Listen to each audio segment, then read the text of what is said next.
জানিয়ে দিব এই মুহূর্তে আমাদের হাতে এসেছে গুরুত্বপূর্ণ আপডেট আন্তর্জাতিক সংবাদের শিরোনাম। শুরুতেই থাকছে আফগান সীমান্তে পাকিস্তানের সর্বোচ্চ সতর্কতা জারি। এবারে থাকছে পাকিস্তান আফগানিস্তান সংঘাত তীব্রতর, বৃহত্তর আঞ্চলিক যুদ্ধের আশঙ্কা। এদিকে নেতানিয়াহুকে ক্ষমা করে দেওয়ার আহ্বান ডোনাল্ড ট্রাম্পের। আরও জানাবো পাকিস্তানে ইসরায়েল বিরোধী বিক্ষোভে সংঘর্ষ, পুলিশ সহ নিহত 5। সব শেষে জানিয়ে দিব শুক্রবার ডোনাল্ড ট্রাম্পের সঙ্গে বৈঠক করবেন জেলেনস্কি। এতক্ষণ শুনছিলেন হাতে থাকা আপডেট সংবাদের শিরোনাম, এবারে বিস্তারিত। তবে তার আগে অনুরোধ রইল ভিডিওটিতে একটি লাইক এবং কমেন্ট করে জানিয়ে দিন ভিডিও সম্পর্কে আপনার মূল্যবান মতামত। আরও জানিয়ে দিন ভিডিওটি কোথা থেকে দেখছেন বা কোন জেলা থেকে দেখছেন। আফগান সীমান্তে পাকিস্তানের সর্বোচ্চ সতর্কতা জারি। পাকিস্তান তার পশ্চিম সীমান্তে সর্বোচ্চ সতর্কতা জারি করছে, কারণ আফগানিস্তানের সঙ্গে সাম্প্রতিক সময়ে সংঘটিত সামরিক সংঘর্ষের পর সীমান্তে অবস্থা জনগণকে আরও উদ্বেগ হয়ে দাঁড়িয়েছে। এই সতর্কতা ঘোষণা করা হয়েছে এমন সময়ে যখন সীমান্ত এলাকায় কয়েক ডজন লোক নিহত হয়েছে এবং সীমান্ত ক্রসিং বন্ধ রাখার কারণে বাণিজ্য ও সাধারণ জীবন ব্যাহত হচ্ছে। এই ঘটনাটি ঘটে সপ্তাহ জুড়ে যখন আফগান তালেবান বাহিনী এবং পাকিস্তানের সীমান্ত রক্ষীর একাধিকবার সংঘর্ষে জড়ায়। পাকিস্তানের একজন জ্যেষ্ঠ নিরাপত্তা কর্মকর্তা রয়টার্সকে জানিয়েছেন, আফগান তালেবান বাহিনীর অযৌক্তিক হামলার পর শনিবার থেকে সমস্ত সীমান্ত ক্রসিং বন্ধ করা হয়েছে। রবিবার রাতে সীমান্তে ছোট অস্ত্রের গোলাগুলির কয়েকটি ঘটনা ঘটলেও সামগ্রিক পরিস্থিতি শান্ত ছিল। পাকিস্তানের 2600 কিলোমিটার দীর্ঘ সীমান্ত ক্রসিং বন্ধ থাকার কারণে প্রতিবেশী রাষ্ট্রগুলোর সঙ্গে বাণিজ্য স্থবির হয়ে পড়ছে। আফগানিস্তানের প্রতিরক্ষা মন্ত্রণালয়ের মুখপাত্র এনায়েতুল্লাহ খোয়ারজমি রয়টার্সকে বলছেন, সীমান্তের বর্তমান পরিস্থিতি স্বাভাবিক রয়েছে, তবে বিস্তারিত কিছু জানাননি। পাকিস্তান আফগানিস্তান সংঘাত তীব্রতর, বৃহত্তর আঞ্চলিক যুদ্ধের আশঙ্কা।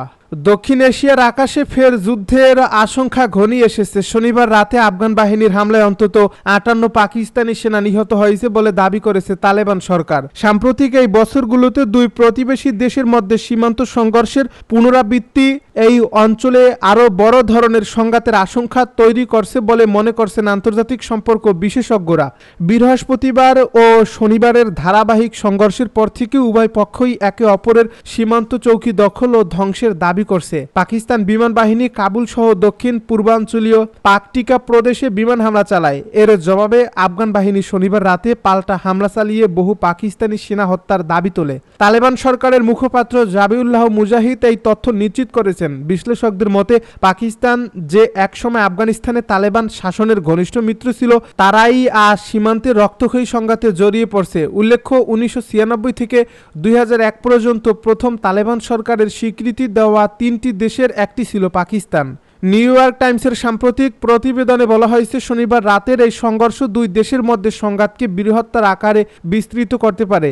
প্রায় 1600 মাইল দীর্ঘ দুর্গম পাহাড়ি সীমান্ত জুড়ে নিয়মিত লড়াই চলছে, যা কূটনৈতিক সম্পর্ককে আরও জটিল করছে।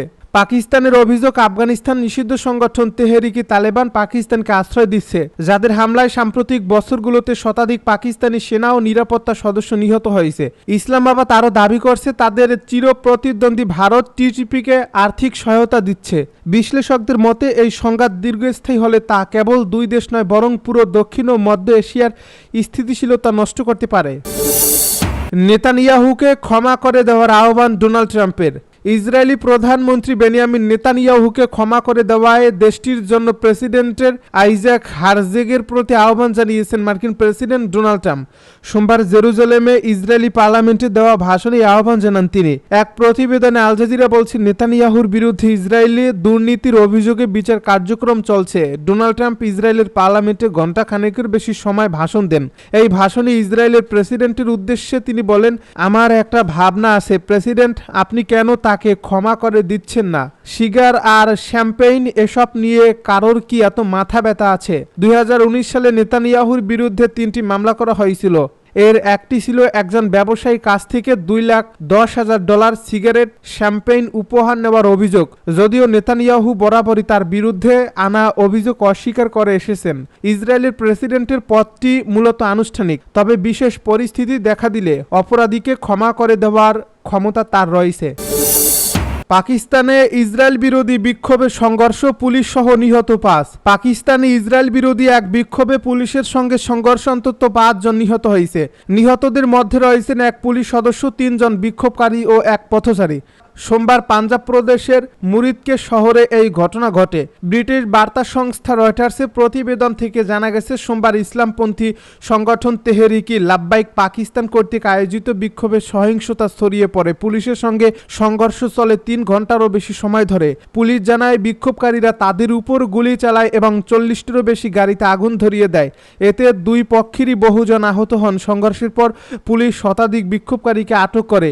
টিএলপি দাবি করেছে, প্রথমে পুলিশই তাদের সমর্থকদের উপরে গুলি চালায়, যাতে কয়েকজন নিহত ও অনেক আহত হয়েছেন। সংগঠনের নেতা সাদ রিজভির শরীরে 3টি গুলি লাগে বলে জানানো হয়। তবে প্রাদেশিক সরকারের পক্ষ থেকে এ বিষয়ে কোনো মন্তব্য পাওয়া যায়নি। পুলিশের বিবৃতিতে বলা হয়, শুক্রবার লাহোর থেকে ইসলামাবাদমুখী প্রায় 400 কিলোমিটার দীর্ঘ গ্র্যান্ড ট্রাঙ্ক রোডে যাত্রা শুরু করে টিএলপির বিশাল মিছিল। বিক্ষোভ ঠেকাতে পুলিশের সঙ্গে একাধিক জায়গায় সংঘর্ষ হয়েছে।